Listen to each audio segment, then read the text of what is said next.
Hello दोस्तों, कैसे हैं आप सब। स्वागत है आप सभी का कॉमिक वर्ल्ड चैनल पर। तो चलिए दोस्तों, शुरू करते हैं तुलसी कॉमिक्स में तौसी की अगली कॉमिक्स, तौसी और शैतान का बेटा।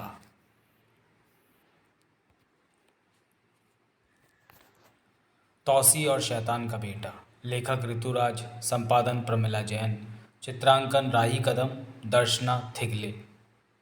पाताल में सर्प देश का राजा इच्छाधारी सर्प तौसी, सम्राट तौसी की जय हो, जय हो। महामंत्री, राज्यसभा का कार्यक्रम सुनाया जाए। जो आज्ञा सम्राट। आज की राज्यसभा में सबसे पहले एक गुप्तचर पर मुकदमा चलाया जाएगा। इस गुप्तचर का नाम है गांडीव। गांडीव को पेश किया जाए। राज्यसभा में जंजीरों से बंधे गांडीव को पेश किया गया। महामंत्री, मुकदमे की कार्रवाई प्रारंभ की जाए। गुप्तचर गांडीव का अपराध यह है कि यह सर्प देश में आपकी गुप्त शक्तियों की जानकारी प्राप्त करने के लिए खोजबीन कर रहा था। पाताल में सर्प देश ही एक ऐसा देश है जहाँ सभी तरह की सर्प जातियाँ निवास करती हैं, परंतु गांडीव जिस नस्ल का सर्प है वैसा सर्प पाताल में आज तक नहीं देखा गया। हे सम्राट, हमारी सेना ने उसे उस समय गिरफ्तार किया था जब अन्य किसी कार्य से आप सर्प देश से बाहर गए थे, किंतु हम इससे ये ज्ञात करवाने में सफल नहीं हो पाए कि ये आपकी गुप्त शक्तियों का पता क्यों लगाना चाहता था और ये किसका गुप्तचर है। इस बात का क्या प्रमाण है कि ये कोई गुप्तचर है और हमारी गुप्त शक्तियों का पता लगाना चाहता है।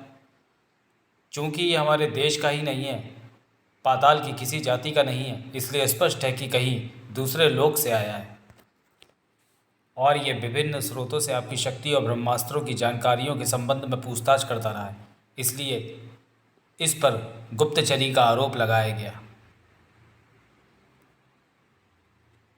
तुम कुछ कहना चाहोगे गांडीव? अवश्य सम्राट, कहने के लिए तो आया ही हूँ। आपके महामंत्री ने जितने भी आरोप मुझ पर लगाए हैं वह सब सच है। तुम ये जासूसी क्यों कर रहे थे और कहाँ से आए हो?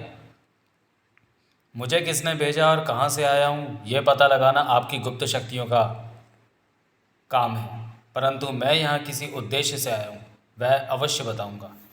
सम्राट तौसी, मैं यहाँ तुम्हारा अपहरण करने के लिए आया हूँ और ये तब तक संभव नहीं जब तक तुम्हारी गुप्त शक्तियों की काट मेरे पास ना हो। ये मुंह और मसूर की दाल। महाबली का अपहरण करने आया है जिसे हमारी सेना की एक छोटी टुकड़ी ने गिरफ्तार किया, वह क्या कर पाएगा? अरे मूर्ख, हमने तो तुम्हें इसलिए पकड़ा था क्योंकि तुम किसी बाहरी लोग के हो और गुप्तचरी कर रहे थे और तुम या शेख चिल्ली बन गए। महामंत्री, मैं कोई हवाई बातें नहीं कर रहा हूँ। मुझे गिरफ्तार करने वाली सेना की टुकड़ी का संकार मैंने नहीं किया क्योंकि उसे मारना मेरा लक्ष्य नहीं है। याद रखो, जब भगवान राम की पत्नी का अपहरण हो सकता है तब तौसी तो एक साधारण इच्छाधारी नाग है। तो क्या तू कलयुगी रावण है? पागल लगता है सम्राट। इसे पागल खाने में डाल दिया जाए तो तुम्हें कुछ पाठ पढ़ाना ही होगा। देखो, ये टूटी तुम्हारी जंजीरें और अब देखो गांडीव की दूसरी ताकत है। आश्चर्यजनक, इसने तो हम सबको ही बंदी बना दिया। सम्राट तौसी, तुम्हें मैंने बंदी नहीं बनाया, तुम्हारी सारी राज्य सभा को बंदी बनाया जो मेरा मखौल उड़ा रही थी। अब अपनी किसी गुप्त शक्ति का प्रयोग करो और इन्हें आज़ाद करो। यह कोई मायावी शक्ति लगती है। क्या तुम मुझे चुनौती देने आए हो? मेरी शक्तियों का उत्तर हो तो दो, नहीं तो मेरे साथ चलो। समझो, तुम्हारा अपहरण हो चुका। तुम मुझे किस प्रकार ले जाना पसंद करोगे? मैं जानता हूँ मैं तुम्हें बंदी नहीं बना सकता, लेकिन मैं तुम्हें विवश कर दूंगा कि तुम मेरे पीछे पीछे चले आओ। बस बहुत हो चुका। यह कोई नागपाश नहीं जो तुमने राज्यसभा के सदस्यों पर फेंका है, यह मायावी पाश है। देखिए कैसे कटता है। ओह, इसने मायावी जाल काटने वाला दिव्यास्त्र छोड़ा है। अब बता, कहाँ गया तेरा वह पाश? अब मैं वह तीर छोड़ने जा रहा हूँ जो इन सबके सिर काट डालेगा। साय साय साय, काट। सिर काटने की बात छोड़ो, तुम्हारा तो तीर ही कट गया। यह दूसरा दिव्यास्त्र था, इसका नाम काटक है। शायद ये मेरे शस्त्रों की परीक्षा ले रहा है। काफ़ी चालाक मालूम पड़ता है। इसका तुरंत प्रबंध करना होगा। पकड़ ध्वज, जाओ इसे बांध डालो। तौसी ने अपने अंदर छुपे 6 इच्छाधारियों में से एक को जागृत किया। प्रकट ध्वज, अभी लो स्वामी। तौसी की गुप्त शक्तियों को जानने के लिए पढ़ें तौसी और शेषनाग, जो कि चैनल पर अपलोड है और आपको तौसी की प्लेलिस्ट में मिल जाएगी। पकड़ध्वज किसी को भी जकड़ने में सक्षम था और उसकी पकड़ किसी शस्त्र से नहीं काटी जा सकती थी। यह पकड़ ध्वज है जिसका जिक्र मैं पढ़ चुका हूँ। इसका मतलब तौसी ने शेषनाग से शस्त्र प्राप्त किए हैं और तभी वह G18 को परास्त करने में सक्षम हो गया। यह ब्रह्मांड का पहला इच्छाधारी नाग है जो शेषनाग के शस्त्रों से सुसज्जित है। पकड़ ध्वज, अदृश्य ध्वज, पाणी ध्वज, ये सब 6 शस्त्र इसके पास अवश्य होंगे। हम तुम्हें इसी समय मृत्यु दंड भी दे सकते हैं, किंतु हमारे कानून की भाषा में तुमने अभी इतना बड़ा अपराध नहीं किया। यदि हमारे देश का कोई सर्प गुप्तचरी करके देशद्रोहिता करता तो वह मृत्यु दंड पाता, किंतु तुम बाहरी गुप्तचर हो और अब तुम्हारी समस्त मायावी शक्तियों का हम पता भी लगाएंगे। ये तो उल्टे बाज बरेली को लादना चाहता है। जब यहाँ तक आया हूँ तो कुछ तो करना ही है। मैं शेषनाग के शस्त्रों की काट तो जानता ही नहीं हूँ। है ये तो फट गया। आग आग! राज्यसभा में गहरा काला धुआं छा गया। यह कैसा काला धुआं है? धुआं छटने के बाद पूरे महल में जो जहाँ था जड़ होकर रह गया। अब सुनो मेरी आकाशवाणी, मैंने आत्मघाती वार किया है और तुम जड़ हो चुके हो, और इस शक्ति की काट तुम्हारे पास नहीं है तौसी। यहाँ तक कि तौसी भी जड़ शून्य होकर रह गया। उसी समय आकाश पर एक विमान दृष्टिगोचर हुआ। है ये विमान कहाँ से उतर रहा है? सर्व देश की सुरक्षा सेना सतर्क थी। सेना नायक ने तुरंत आज्ञा दी, विमान को मार गिराओ, अग्निबाणों से जलाकर राख कर दो। विमान ने भी आक्रमण कर दिया। भड़ा भड़ा! विमान के आक्रमण ने सर्पदेश में त्राही त्राही मचा दी। तुरंत सम्राट तौसी को खबर पहुंचा दो, सर्पदेश पर एक विमान ने आक्रमण कर दिया है। विमान महल की छत पर उतरा और विमान से बाहर निकला एक मानव। ऐ सर्पदेश के सर्पों और पातालवासियों, सुनो, ध्यान से सुनो। अगर तुमने मुझ पर आक्रमण करने की कोशिश की तो यह महल ढेर हो जाएगा और इसके अंदर मौजूद तुम्हारा राजा और मंत्रीगण, सेना नायक सब खत्म हो जाएंगे। तुम कौन हो और क्या चाहते हो? मैं सिनूरा हूँ। देवलोक मेरा स्थान और देवलोक की परी कालिमा का बेटा हूँ। मैं यहाँ इसलिए आया हूँ क्योंकि तुम्हारे राजा तौसी ने मेरे पिता G18 की हत्या कर दी है और शव को कब्जे में रखा हुआ है। भूलोक और पाताल लोक में अभी कोई ऐसा सर्प नहीं जो देवलोक के सर्प सिनूरा से श्रेष्ठ हो। अगर तुम्हारे राजा को कुछ दैवी शक्तियाँ प्राप्त न होती तो मेरा भेजा दूत गांडीव उसे सबक सिखा देता। तुम में से एक राज्यसभा में जाकर देखे, मेरे दूत गांडीव ने अपने प्राण त्याग कर सबको जड़ शून्य कर दिया है। महल में कोई हिल भी नहीं सकता, सब मेरे बंधक बन चुके हैं। भीड़ और एक सेना नायक महल के भीतर दौड़े। सचमुच ये तो गजब हो गया। पूरे महल में जो जहाँ है वहाँ जड़ है। महाराज, क्या आप भी मूर्छित हैं?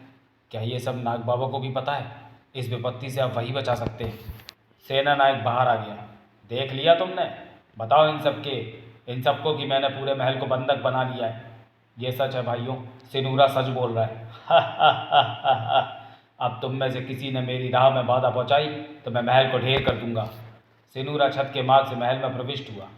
गांडीव को तो सिर्फ मैंने इसलिए भेजा था ताकि तुम्हारी गुप्त शक्तियों का पता लग सके। जो कुछ वो देखता और महसूस करता वो मुझे पता चल जाता है। उधर सेना नायक का घोड़ा नाग बाबा के आश्रम की तरफ दौड़ पड़ा। आश्रम में क्या बात है सुरक्षा सेना नायक, तुम इतना घबराए क्यों? गजब हो गया नाग बाबा, सब देश पर देवलोकवासी सिनूरा का हमला हो गया है। देवलोक? सारी बात सुनकर नाग बाबा ने तुरंत महल के लिए प्रस्थान किया।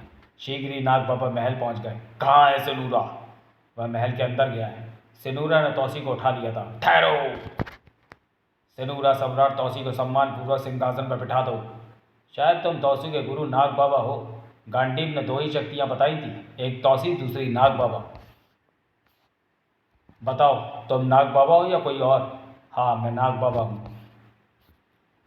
तो सुनो नाग बाबा, मेरी माँ कालिमा का हुक्म है कि जिसने मेरे पिता की हत्या की उसे जीवित उनके कदमों में पेश करूँ। इसलिए मैं तौसी का अपहरण करके ले जा रहा हूँ और मुझे इस कार्य से स्वयं ब्रह्मा भी नहीं रोक सकते। ये कैसे संभव है कि भूलोक के एक शैतान G18 का देवलोक से कोई संबंध है? जुबान पर लगाम दो बाबा। मेरे पिता को अपशब्द कहे तो धूल में मिला दूंगा।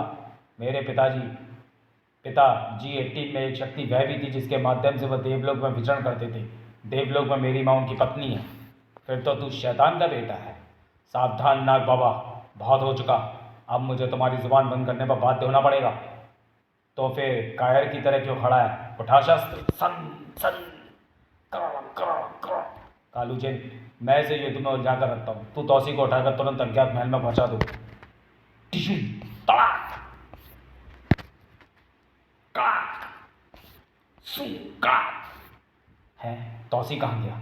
मेरा उद्देश्य केवल तौसी का हरण करना है नाग बाबा।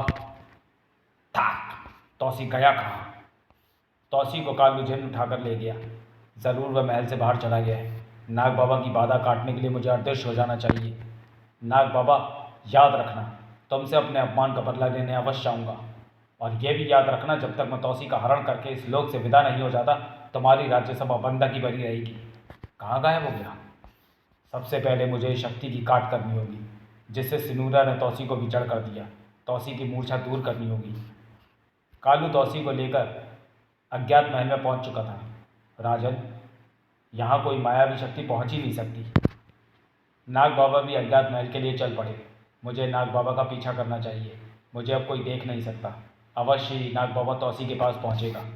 तौसी की मूर्छा नहीं टूटी थी। अज्ञात महल जल मार्ग में था। है ये नाग बाबा तो जल मार्ग में समा गया, किंतु कहाँ गया? सिनूरा सांप बनकर पानी में उतर गया। अज्ञात महल भी अदृश्य महल था जिसे नाग बाबा की असीमित शक्तियों ने बनाया था। यहाँ हमारी अनुमति के बिना ब्रह्मा भी कदम नहीं रख सकते।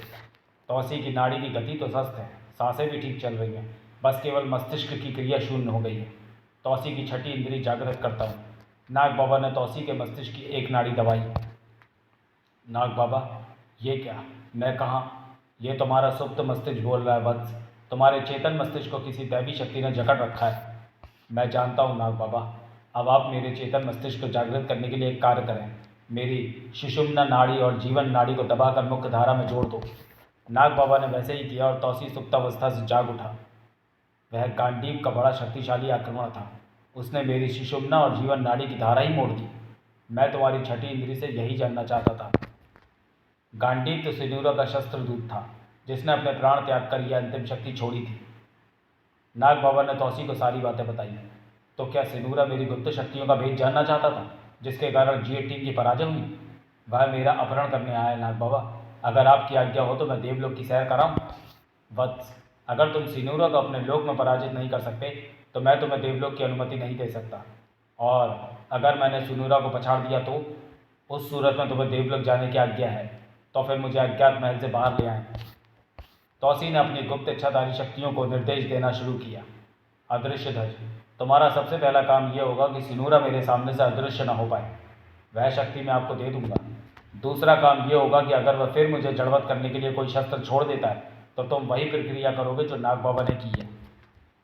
विशेष परिस्थिति में तुम मुझसे उसी प्रकार सुप्त अवस्था में निर्देश ले सकते हो जो नाग बाबा ने किया था। मेरी छठी नाड़ी दबाना ही काफ़ी होगा। अब चलिए नाग बाबा। नाग बाबा तौसी को लेकर बाहर आ गए हैं। दोनों, ये तौसी कैसे ठीक हो गया? पहले तो मैं अदृश्य रहकर इन पर मार लगाता हूँ। ठाक पड़ाक, टिशुम पड़ाक। ये मुझे देख रहा है क्या? तू चाहे देवलोक से आया हो या सर्वलोक से, रहेगा तो शैतान का बेटा ही।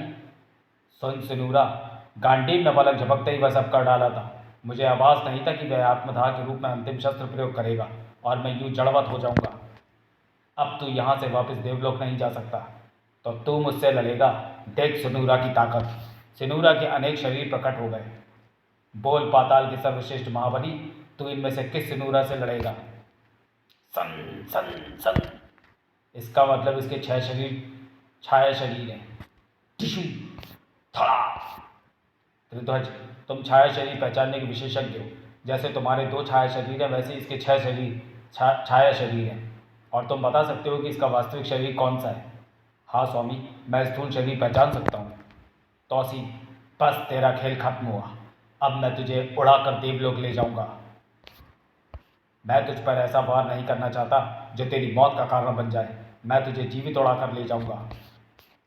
स्वामी, यह है असली सिनूरा।